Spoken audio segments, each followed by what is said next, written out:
Hello, everybody. Look who I got on here with me. The one and only Kirk. Mm-hmm. My husband. You haven't been on in a while. No. We've got a lot going on, guys. Happy to be here. Thank you for having me. What a mess. Welcome to our show. Guys, lots happened since the last time we checked in. And I mean, first of all, stupid coronavirus bullshit. Like, guys, I'm the idiot who was like, I don't need toilet paper. Why is everybody going to buy toilet paper? And then I need toilet paper. We need toilet paper. And I had to go out at like 7:45 in the morning because my girlfriend said, go when they, first thing in the morning because they restock at night. And then by the time I got there, I picked it up at like 8. Next thing you know, I'm leaving the grocery store at 9. It was all gone. It was crazy. Anyways, and then also our world has kind of completely changed again, right? Mm-hmm. What was that, a week ago? Well, I guess, no, I was on hiatus. I had just spoken to you guys about 2 weeks ago. And I think shortly after I did that, I ended up back in the hospital because I coughed up a blood clot. How weird was that? You were so grossed out by it. So gross. She had on a piece of magazine paper. It was just sitting on the counter. I was like, but it was only because I was in a it was spot. circular and it looked like a blood clot.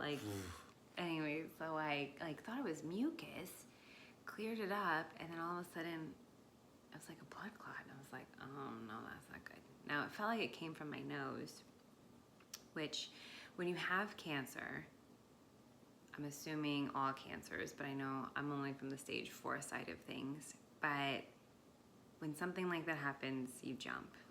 The only thing they can tell you is go to the hospital because it could be a blood clot, it could be anything, and you just don't know, so you have to be better safe than sorry. So I was fine. I went to the hospital, didn't cry because I was like, I think it's just for my nose. I'm not worried about it. And we got through that just fine. Came home that night. Everything was good. Skip to a week later, my back started bugging me again. And I think it was bugging me the last time I was on here with everybody, and I thought it was just going back to work. I thought, my core wasn't doing what it was supposed to be doing, and, I hadn't moved that much. So, a week ago, right? Yeah, it was a week ago, Sunday. Maybe by Friday night, I was feeling like I couldn't sleep. So I have a nice little dose of Tramadol here just because, my doctors in the beginning were like, aren't you in pain? Aren't you in pain? Aren't you uncomfortable? I mean, they were looking at this giant tumor I had going on in my stomach. And I was like, no, I wasn't in any sharp pain. So they gave it to me anyways. I hadn't really used it. And, I use it on hard nights when my back hurts because I know that I need sleep to get rest. And to heal. So anyways, I took one. By the second night, Saturday night, I had taken 2 to get through the night. And by the middle of that night, I woke up and I was kind of numb. Remember we got it saying that? I was like, I think I'm numb. When I wipe after going to the bathroom, lady bits and all, I legit was like, something's not right. And that day I couldn't sit. I couldn't stand. we had sex, but she didn't feel it. Stop it! That didn't happen. That did not happen. You're so inappropriate! Wait, that did not happen. But welcome to my life. I'm not starting this video over for that. So, guys, welcome to our life. You're a mess. Forgive him. Now I'm embarrassed. That did not happen. But anyways, I hate you. So anyways, I was numb, wasn't comfortable, called the doctor's office. Again, I have really good timing to go in the hospitals on the weekends. That's all I ever do, I feel like. I've never been to the hospital during the week when I can actually talk to my doctor. Nonetheless, they have an on-call doctor. It's yeah, you need to go to the hospital. So I think we put the phone tree in plan. Our friends came over, watched the girls. I met Kirk at the hospital. It felt a little scarier.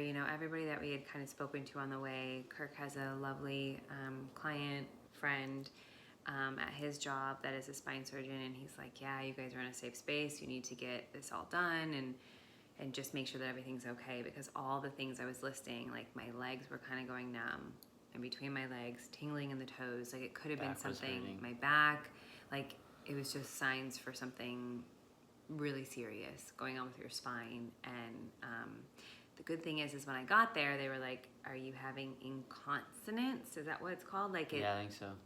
and I kept going, what's that? And apparently that's when you like pee and poo yourself and don't know you're doing it. So that was the one good thing I had going for me in that moment, where I wasn't doing that. So they were like they were really relieved, but everything else was pointing to like, we have to get you an MRI on your entire spine. Mm. And so, you know, Kirk was there with me, and at first they had said something like, you know, we just need to make sure that you're not going to go into surgery tonight. So of course I was like, can I eat? Like, I'm hungry. It's like 5 o'clock. I, you know, took a nap at 2. I hadn't eaten. I called the doctor, and I'm at the hospital, and they're like, yeah, you can't eat anything because we just don't want you to, you know, in case you have surgery tonight. And to back up, like being in that waiting room was not fun with. You just don't know what you're in the waiting room with. Everybody's got their masks on, and like it's like there was a guy in there with sheets over his face, a little kid with a mask on, and it was so full. I will say this: that stage 4 colon cancer gets you through the emergency room pretty quick. Like, I guess my immune system's so compromised that they're like, you know, we got to get you back there. So good thing. You know, with that being said, your immune system is not compromised. With all that you're doing is quite strong, with the change of your diet, to not drinking, to all the things holistically that you're doing is like keeping you strong. Because I've gotten sick and you did not get sick. The whole house got taken out. Yeah, the whole house got taken down, and you were just like, hear me roar. So, anyways, I got in through the hospital. They said surgery, and we both kind of like, the doctor left the room, and I was like, I know, like, I was like, that's when I broke down. I was like, please be okay, because I knew, like, I can't have surgery right now, you guys. Like, amount of chemo and everything that I'm under, like, they really can't open me up and expect me to heal in the appropriate way. So we were really nervous about that. So I called the doctor back in, and I go, is there a world where this could just be a pinched nerve? And he's like, yes. He goes, I'm sorry for scaring you. I'm sorry for, you know, saying the word surgery. And I was like, and then immediately both you and I kind of just went, okay, this could still be just a pinched nerve. Yeah. We kind of calmed down a little bit. So I actually sent Kirk home, because I did the same thing when my mom was visiting around the first time, because I don't relax like in the hospital if I have somebody else with me. So like I just was like, if I know Kirk doesn't have a bed, he's not comfortable, I don't want him to get sick, he needs to get home to the girls. And I felt the same way about my mom was there. And you know, mom was like, no, I'm not leaving. And I was like, Mom, I'm not gonna sleep. Please go. So, you know, I kind of just said the same thing to Kirk. Like, I'm gonna be so much more worried about you. It's just innately in me. I'm working on it, but like, you know, so I sent him home because I was like, I don't know how long I'm gonna be here. Mm-hmm. You know, and I'm used to this. This is just like walking in the park. I had to go get the girls too, right? I know. So, anyways, I sent him home, and I just kind of waited around for an MRI. And the time they gave me, like, you know, they wanted to give me something for the pain, and they were like, they're like, you know, do you want something? And I go, well, what do you have? It's like a freaking, pardon me, it's like a bar. It's like, I feel like when don't touch your mouth. I just touched my eyes. Don't touch your mouth. But I had to burp. And I haven't Don't touch been the outside. mic. Don't touch the mic. Don't touch your mouth. Oh my gosh. Anyway, so, okay, Kirk is a major germaphobe though. Like, oh, I am not major. I am not major. I wouldn't say major. I'd say medium major to being a germaphobe. Okay, you don't touch the buttons, you don't touch escalators, you don't touch, like, escalators? Yeah, I know. You don't touch... the railing on the escalator? No. Everybody knows that. You don't do that. You don't hold on to the escalator railing. Like, it just keeps, and then it's just funneling over and over with everybody's hand, and no, you don't touch that. No, I know. I realize that now. Yeah. But he's kind of, I mean, like, wait, when we walk into Parker's school, he can't take it. He freaks out with all the little kids around. it's a little heightened. That's okay, but I appreciate it because now we're pretty safe here. Parker has to take her clothes off in the garage since we started putting her in school. Like, can't wear her clothes in the house from school and go straight to the bath. So we were already like preconditioned for this cancer shit because they're healthy. They're really they don't get sick. I know. We get little coughs. But where did we end up on this germ thing? What was I talking about? Oh, because you were touching your mouth and I just. Oh yeah, I had a burp. I don't know why you want me to do these videos. All I do is interrupt you and just get you off topic. I know, but you're way more entertaining than I am sometimes. Because who knows what the hell's going to come out of your mouth, which does make me nervous now. But, Anywho. So MRI. So I had to get an MRI, and they were asking me about the pain, and they were like, what do you want? And I was like, what do you got? And they were like, morphine or Dilaudid? And I was like, the last time I took morphine, I got knocked on my A. Man. Like major. I remember when I took morphine too. Whoa. Dilaudid. You were on Dilaudid. Oh, was I Dilaudid? Is that a step above morphine? Maybe you were definitely hallucinating. That's a whole other episode when we were 28. Michael Jordan air balloons. Kirk got, Here we go. It's not about me. No. I know, but It's you about did get sick and you were in the hospital and all that. So we have a good couple of stories of Kirk on Dilaudid. Yeah. That's another episode. So anyways, I was like, morphine, Dilaudid, that seems like a lot. And they were like, okay, well, we can give you a step above, like ibuprofen. So I was like, okay, cool. I don't know why I try and play hero. I don't get buzzes anymore. I should just be high off pain meds all the time. I mean, I'll have to fight an addiction later. But anyways, so I could feel the pain subside. I sat there and waited. I was like comfortable reading my book. And then they took me for the MRI and they're like, how's your pain? I said, it's okay. They're like, you're going to be laying there for a while. I was like, a while? In the MRI machine? And they're like, yeah. So I said, okay, well, maybe I should get some morphine. They're like, think about it. We'll wheel you to the room. We'll have it ready for you if you need it. Beep. Beep. I don't know beep. how many of you. Beep. Okay, no. Beep. I don't. Beep. Beep. Beep. Beep. Beep. You have no idea. I don't, and I do not want to know.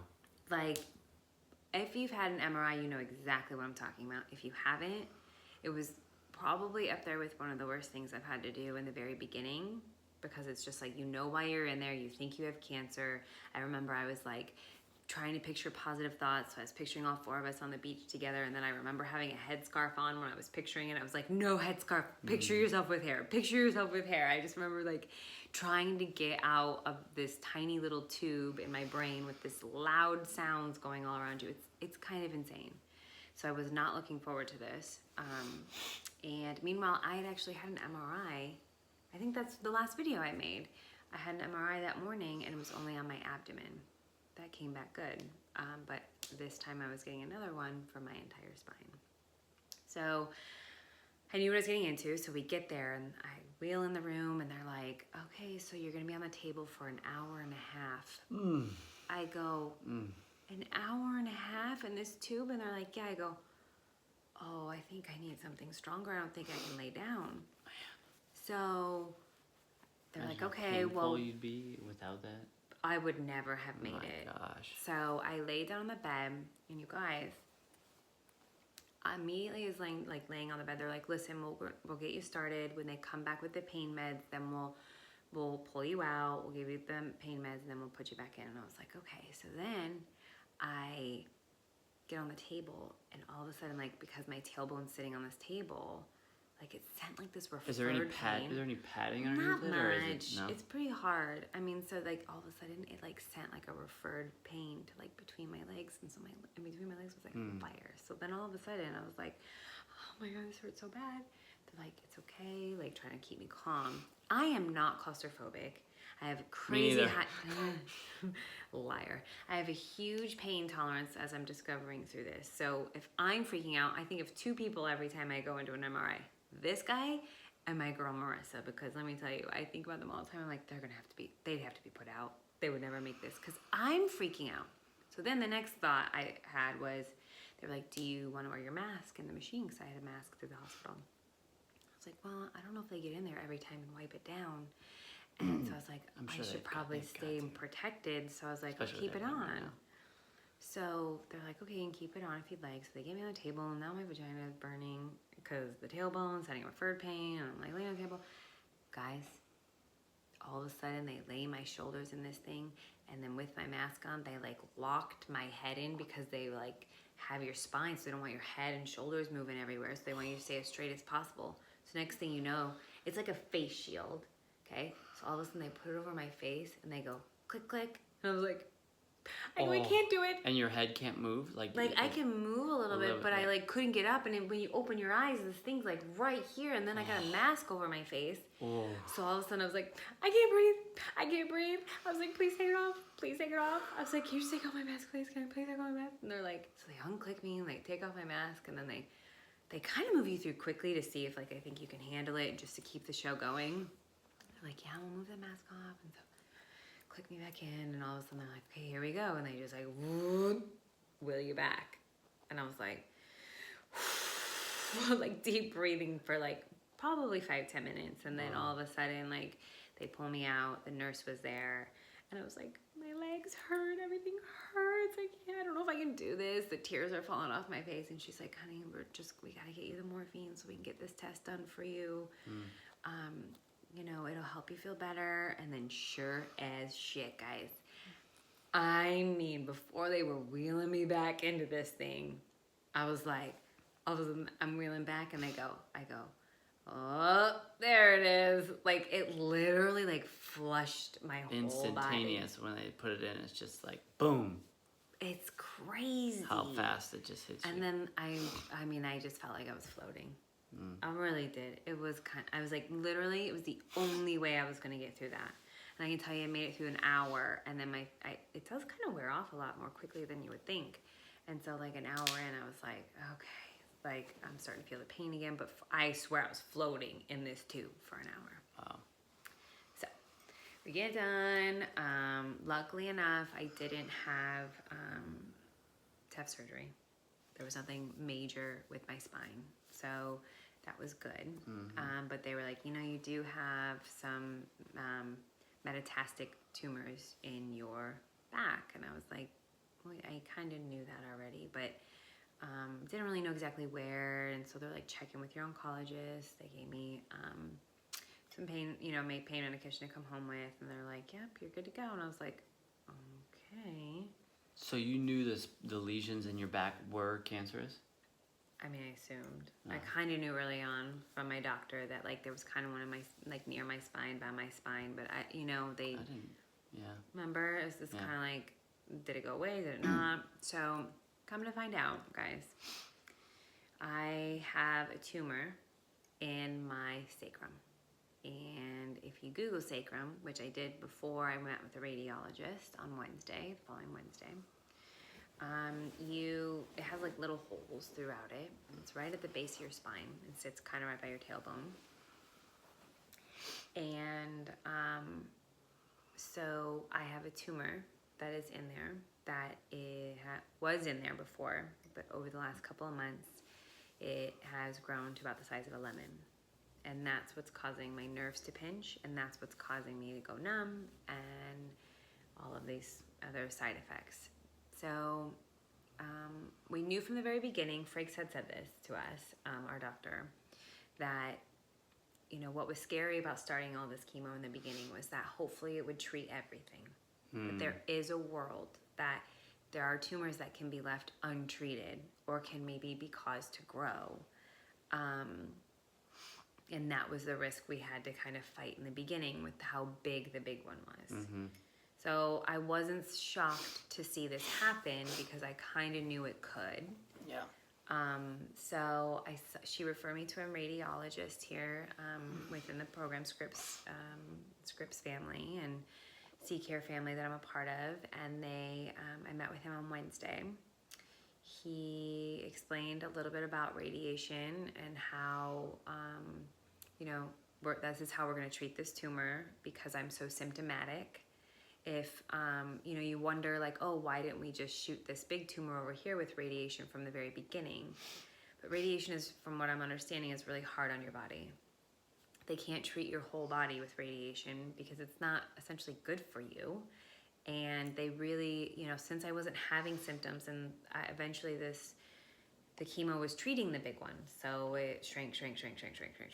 And it's still, big, but it's not as it's not filled with as much cancer as it once was. So it's in a safe space right now.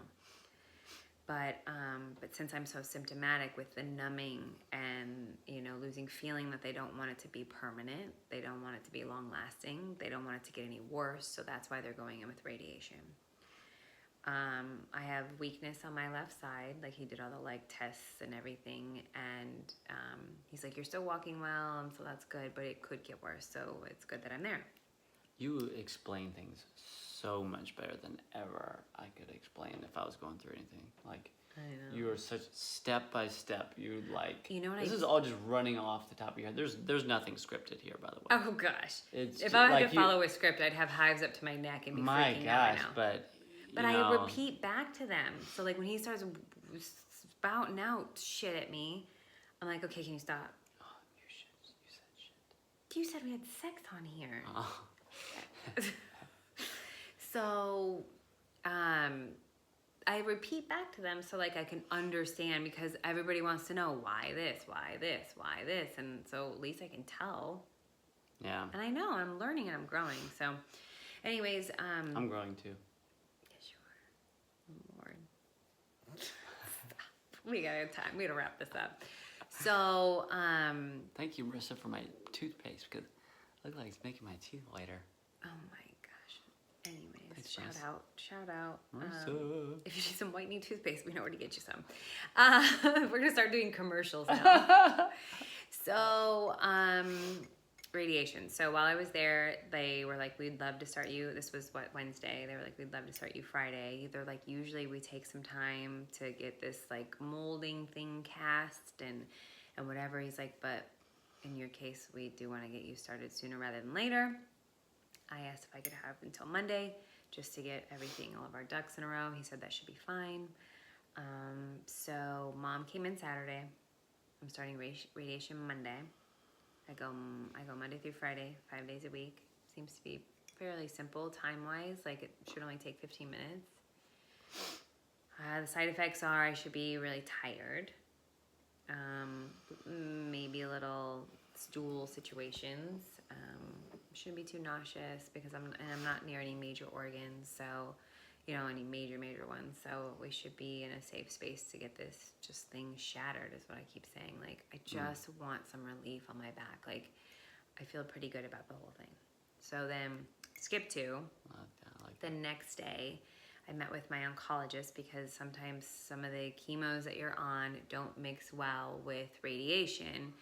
And so you have to balance that out. So I met with my doctor the next day, and she just kind of explained a little bit like, yes, we're going to do this through radiation. She's like, and just so you know, like I'm out there right now already looking for, what other drugs we can treat this with.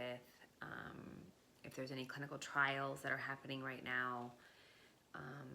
She's like, this could take you to another hospital. We don't know, but let's just, see. I'm going to be on radiation for 3 weeks. She's like, I'll make sure that we have a game plan by the time you come out of that, which I appreciated. And, she really said some amazing, kind things to me. And I feel like I'm in a safe space with her.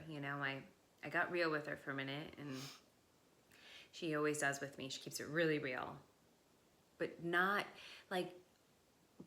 to the point where she tells me too much more than I need to know. Yeah. And so she said to me, what did I say to her? I go, let me tell you how I feel when I walk out of this office every time. She's like, okay. And I go, tell me if I'm right. I go, when I go home and I tell my friends and family, she just says, keep doing what you're doing because everything's working alongside the chemo, and, we'll just kind of keep going and see what you can take and do, and so I kind of cry when I walk away from that sometimes, because I'm like, yeah, if what I was doing was easy, easier said than done. But I just kind of hunker back down. I cry about it. We talk about it. We get sad about it, and then we're like, okay, moving on. So I said to her, I go, but I've just started describing it as I feel like, I said to my doctor, I go, I feel like you look at me like I'm a damn miracle. That it's even, it's a miracle that I'm sitting here in your office with you today based on how I came in here 10 months ago and what I was up against.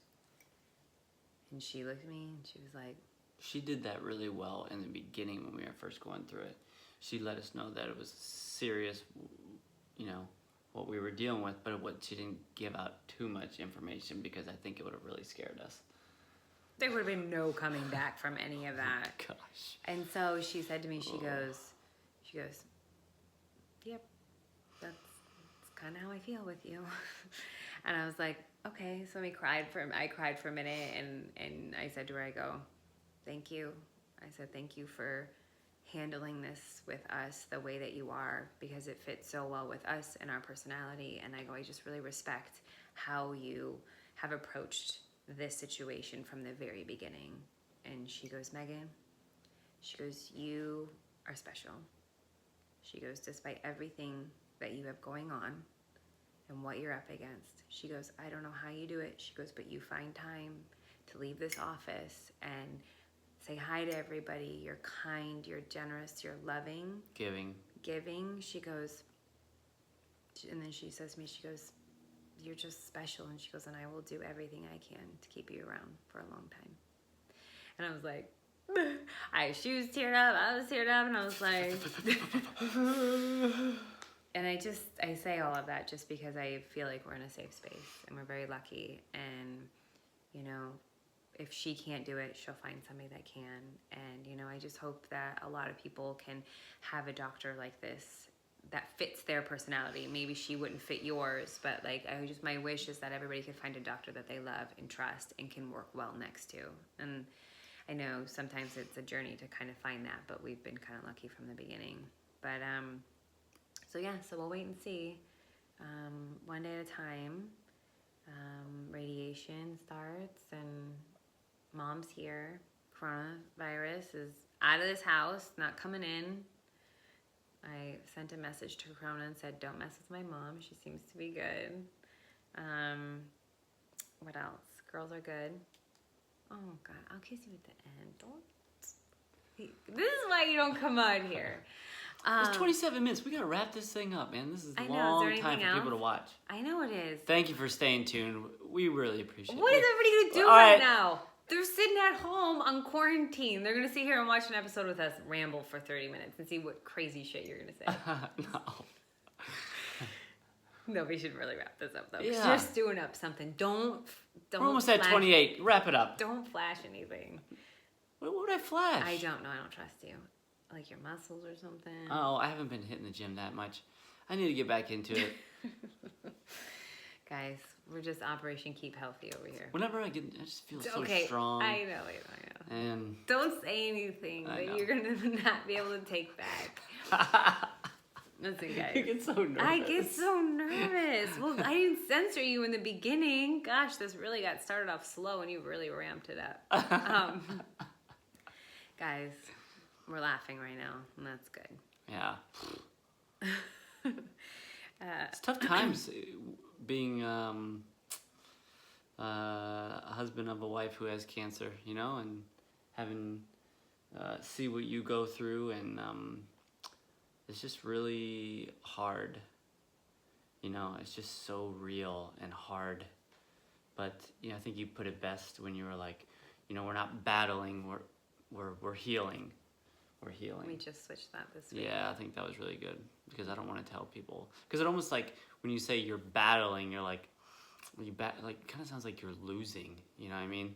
Like this is a battle. This is a fight. This is, you know, I'm like scraping and clawing my way to try to breathe, but where healing is like, oh. Kirk does this quite often in the shower. I love Dr. Wayne Dyer. Sound meditations. Oh, so good. Third eye. Think about what you want to manifest. Manifest getting through this, being... I was in Italy, but right now you don't want to go to Italy because, you know, but in the future when it's all gone, I'd like to go back to Italy with, you know, when we're... And then, who was this telling me was like... I thought we were wrapping it up. It's my turn to talk. Gosh, talk so long. Yeah, we're here on to listen about your cancer. And now it's 30 more. Like, listen, we needed to get you ramped up from the beginning. Keep going. I'm giving you shit. But, you know, my aunt, she's like, you know, start picturing your life, you know, like without the cancer. Start thinking about things that you want to do and put yourself in these, you know, take it day by day. But I thought that was good. It was like, you know, let's do that. That sounds nice. We're in a mixture right now. I feel like we're in a transition. It's like shift. We made a good shift. Yeah, we made a good shift in the sense of we're over here healing. Not wash. We gotta go. We gotta wash our hands now. So here's to no longer fighting, battling. Here's to healing. Here's to, you know, living one day at a time, taking it one day at a time, but picturing what the future looks like. And I'm really okay with that right now. I'm in a good headspace, actually. Surprising. It's because you're doing Headspace.